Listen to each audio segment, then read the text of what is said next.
Activated Story Theater's 174th podcast. This episode, we bring you The Blind Beggar of Baghdad, a story from Iraq and the 1001 Nights. Hi, I'm Dennis. And I'm Kimberly. And together we are the Activated Actors.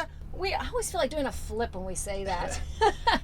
I did, didn't you? Yeah, I mean, because that's what we do on the stage per show, is I flip over his back when we say we're Activated Story Theater, and I flip over his back. Anyway, we are coming to you from Charleston, West Virginia, where we are putting on some shows.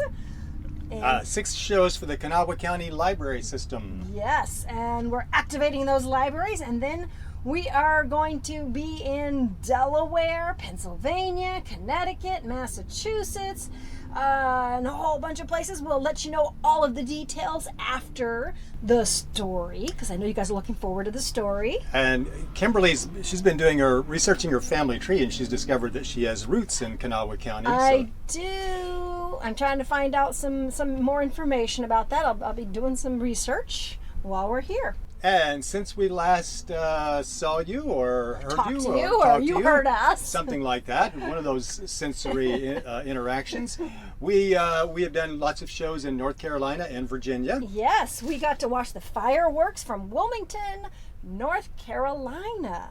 And we were right by a big ship. Like a World War II era ship that you can tour. We didn't get to tour it, but it was right there. But we saw it. And we did make it to the beach one day in North Carolina. Oh, it was awesome. Hope you guys have been having a lot of fun swimming, and maybe you're going to pools this summer. You know what else we've been doing? Going to splash pads. Oh, yes, splash pads are fun. I love splash pads. Anytime I can find a splash pad, you bet I'm running through it. Oh, yeah. So maybe you're having some fun this summer, getting all wet, going swimming in the pool. Maybe you're diving off of diving boards. Sounds like fun. It's a good time for it. And we want to thank our podcast listeners who came to our show in High Point, North Carolina. Big thank you to Neela and her mom for coming to the show. We always love it when podcast listeners come to the show. You come to one of our shows, we will definitely give you a shout out as well. And they and the rest of the family have come to our performance there before. Yes, so happy to have you guys come to the show, and happy to have our listeners, anybody, come to the show. That's always so much fun. All right, well, are you guys ready for a show? I am. Okay, well, as long as Dennis is ready for a show, ready for a story, we are going to give you a story. This is The Blind Beggar of Baghdad, a story from Iraq and the 1001 Nights, otherwise known as the Arabian Nights. Long ago in Iraq, there was a caliph, a sort of ruler, who decided one day to take a stroll, sort of a walk, through the streets of Baghdad, sort of a city. Soon, he came to a beggar. Spare change, crusts of bread, stock tips. Here you are, my fellow, said the caliph. Drop it in the cup if you don't mind. I'm blind, so you could be holding a 5-legged weasel for all I know. Oh, certainly. Full service. There you are. Good luck to you, my friend. Wait, if you please. What else would you like? If it's all the same, I'd like you to hit me. I beg your pardon? I want you to hit me. Do I need to illustrate with sock puppets? No, it's just that, well, I'm not in the habit of punching beggars, even the ones who can see. Then I'll pardon you for being inexperienced, but I still want you to hit me. Why on earth would you want me to do that? I've decided that every time I accept money from someone, they should hit me too, because that's what I deserve. Now I think this business of blaming the poor for their own misfortunes has gone a bit too far. I assure you that in my case, I do deserve what has happened to me. Even so, don't expect me to hit you. I'm a caliph, that's sort of a ruler, and people look to me with respect. What would they say if they saw me strike a blind beggar? Well, if you don't do it, I'm going to draw attention to us and tell everyone that you did hit me and tried to steal my money to boot. You wouldn't. Want to bet? Hey, everybody over here! Yoo-hoo! Shh, stop that, okay? Okay, here. Oh, wow, is that the best you can do? That was just a wimpy little tap on the shoulder. Yes, that's the best I can do. I'm a caliph, not a cowboy. Well, I guess that will do for now. But if you ever give me money again, you'd better be prepared to do more in return. I'll try to remember. But tell me, whatever did you do to make you believe that you deserve to be hit when you get money? Oh, it's a long story. I'm in no hurry, and I'm very, very curious. As I'm sure anyone else must be who might happen to be listening. Very well, I shall tell my tale. You see, I wasn't always blind, and I wasn't always poor. I was once a successful merchant with 80 camels that I rented out to people. Then one day I was leading these camels on a trip when I passed an old dervish, that's a sort of monk, sitting under a tree. Hey, could we get some flashback music, please? And so, many years ago, somewhere on the road. Hey there, young fellow! I guess you're talking to me since my camels are not that young. I am indeed. I was wondering if you could spare some water. Oh, sure, I have plenty. Say, what are you doing out here by yourself under this tree? Just watching people pass and seeing what I can learn from them. Where are you headed with all those camels? I'm headed to the city, where I'm going to sell some of my camels and rent the others out to people who need them for labor.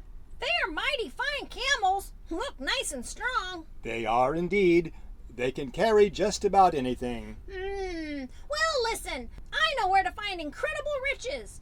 Enough treasure to load down all of those camels. Seriously? Yes, indeed. But if I show you, you have to promise that you'll give me half of the camels loaded with treasure. Huh? Oh, sure. Very well. Behold! And with that, the dervish removed a small bag full of powder and took a pinch of the powder and sprinkled it into the air. Suddenly, a cave appeared out of nowhere. Hey, where did that cave come from? And don't say out of nowhere. I got it from a fellow named Ali Baba. But never mind that. What's important is what's inside. Come on. And so they went inside the cave, where they saw Silver and gold and diamonds. Oh my, and emeralds and rubies and sapphires and pearls. It's not a Pokemon stop, but you can't have everything. Are you sure my 80 camels are enough to hold all of this? There's only one way to find out. So they loaded the treasure onto the backs of the camels, and would you believe it? There were exactly enough camels to hold it all. Pinch me, I must be dreaming. I am rich beyond my wildest dreams. We are rich. Don't forget, you promised to split everything with me. Yeah, sure. And so they divided the camels loaded with the treasure in half. That is, they divided the group into 40 for each person. They didn't actually split the camels between the humps or anything. And the merchant, who would later be a beggar, started toward the city. But he'd only traveled a few yards when he stopped and turned back around. You know, I was just thinking, I am the one who supplied the camels, and I did most of the work loading the treasure onto them. Without me, you might have known where the treasure was, but you would have had no way of hauling it away. Don't you think maybe I should get half of the 40 camels that you now have? It only seems fair if you ask me, and I just did.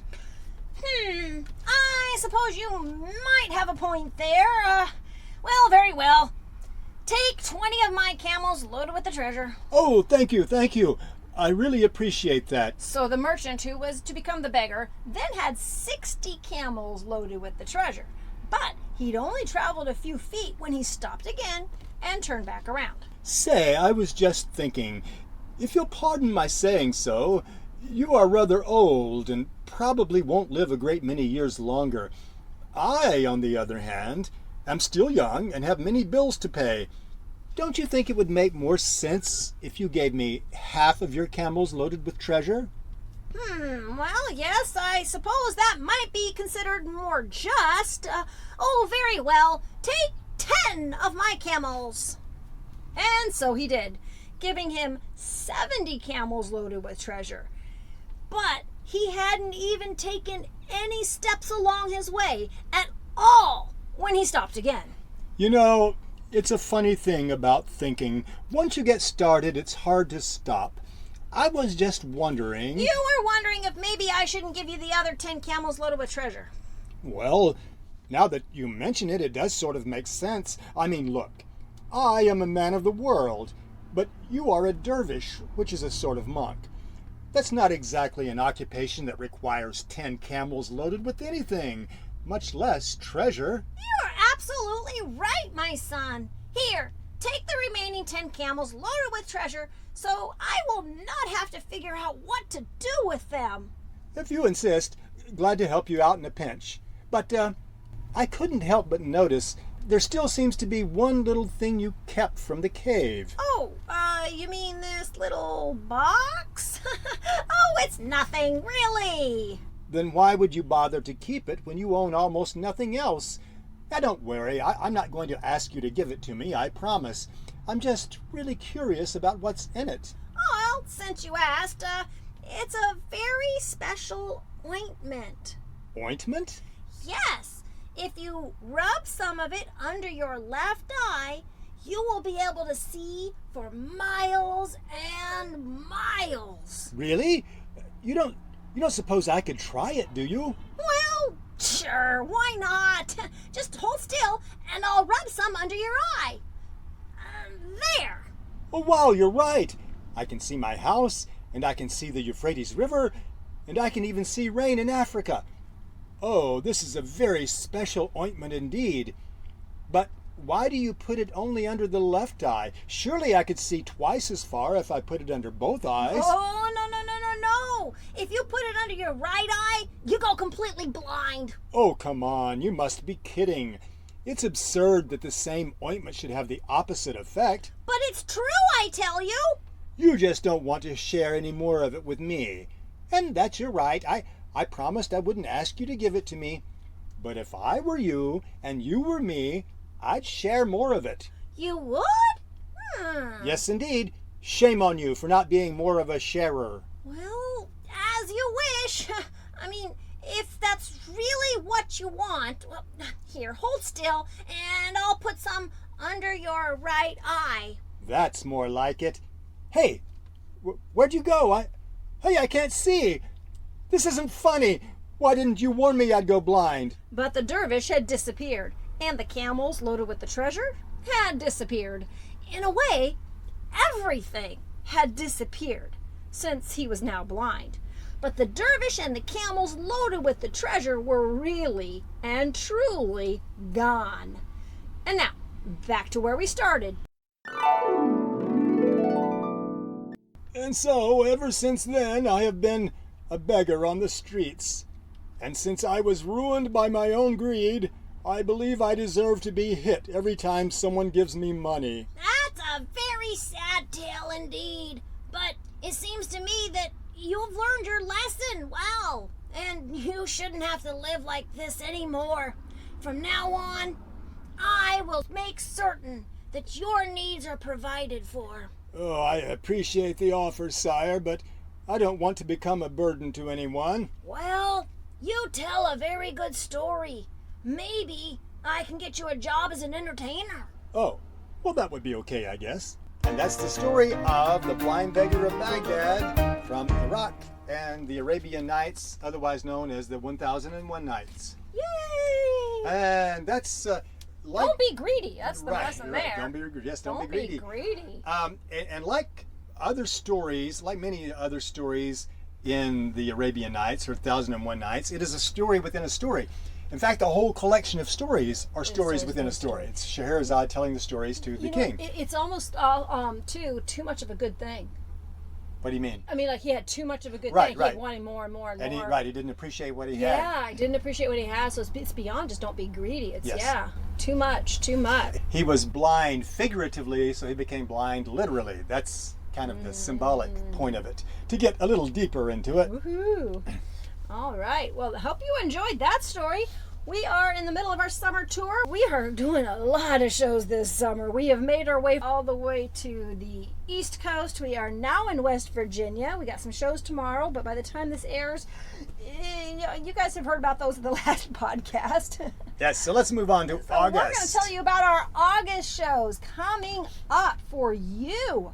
Wilmington, Delaware. We are going to be there on 2 days. We have a show at the North Wilmington Library on August 1st, and that's at 10:30 in the morning. And on August 2nd, we are at the main downtown library in Wilmington, Delaware at 10 o'clock that's a Wednesday, August 2nd. And Thursday, August 3rd, we are at the Selinsgrove, Pennsylvania Library at 10 a.m. and then at 2 p.m. at the Beavertown, Pennsylvania Library. Those are both Snyder County. And as it happens, Kimberly also discovered she has roots in Selinsgrove, Pennsylvania. Yes, and these are all very recent discoveries. I don't know if you've been following the story, but just to give you a little Reader's Digest version here, I was adopted, and I have recently discovered, so my father's family, there was roots in Kanawha County, which is where we are now in West Virginia, and on my mother's side, there are roots in Snyder's. Snyder County. Snyder County. There's roots in Snyder County, Pennsylvania. So that's just a little background history. And also, kind of on that same vein, I got to meet my cousin, who we were both adopted. Oh, right. Both of us were adopted, and we got to meet for the first time because we discovered that we're related, and that's what really helped me find all my family. She came to one of our shows in Virginia. She did. Okay, so that's just a little background there. On August 9th, we are going to be in New Hampshire. This is a one and only appearance in New Hampshire this summer. We are at the Sinape Library. Actually, it's the Abbott Library in Sinape, New Hampshire. That's August 9th at 6 p.m. And August 12th at 10:30 a.m. we are again on Cape Cod, Massachusetts. Yay. Haven't performed there in a while. Chatham, Massachusetts. Looking forward to being on Cape Cod again. Oh, yes. Love Cape Cod. August 14th, you can find us in Connecticut. This is an only appearance in Connecticut this summer. You will find us at the South Norwalk Library in Connecticut, August 14th. That's this Monday, and that show is at 10 a.m. Wednesday, August 16th at 6 p.m., the library in Blackstone, Massachusetts. And on August 17th at 2 o'clock, you will find us at the Thayer Library in Braintree, where they grow brains on trees. They say their motto is something like Braintree, where good ideas grow. Where good ideas grow. Something like that. That's in Massachusetts. So yeah. And on Wednesday, August 23rd, we're wrapping up the summer program. We end the summer program in Wellesley, Massachusetts, at the Wellesley Library, 7 p.m. Come to that show for sure. If you're anywhere in Massachusetts, they are going to be doing a live television broadcast of that performance. We're going to be on cable TV. So yeah, just found out about that. So that's kind of exciting. So really looking forward to seeing you guys at a show this summer. This summer you will be seeing 2 of 4 stories. We are performing The Three Little Pigs, Old Joe and the Carpenter, The Shadow Builders, and or Anansi and the Story Box. And I believe we've done most of those as a podcast, right? We've done them all now as a podcast, yes. Yeah, you have to go kind of way back into our archives to find The Three Little Pigs, and you want to look for the P Little Thrigs. Yes, we did a spoonerism version of it. Yes, so look for that in our podcast archives, but the other ones are pretty recent. We've done Old Joe and the Carpenter, Anansi and the Story Box, and the Shadow Builders, all podcast versions, which are not the same as the stage production. Just to let you know, it's not exactly the same. People who know us only from our podcast stories come to our live performances and they are amazed that we put so much more into it. They don't realize that we don't just tell the stories. We act them out. We use costumes and props and physical comedy. We flip. We climb on top of each other. We dance. We sing. So lots and lots and lots of stuff in the stage production. And if you come early, half hour early to any of our shows, we will have a part for you. Just come up, see us a half hour before the show begins. Kids who are age 6 and up, and you can have a part in the show. Put you in a costume, give you some lines, show you what you need to do, and you get to perform with us. Okay, I think that about wraps it up. It does, it does. We are looking forward to bringing you another story next month, but in the meantime, stay activated. Activated Story Theater is committed to bringing fun, educational shows to schools and libraries nationwide.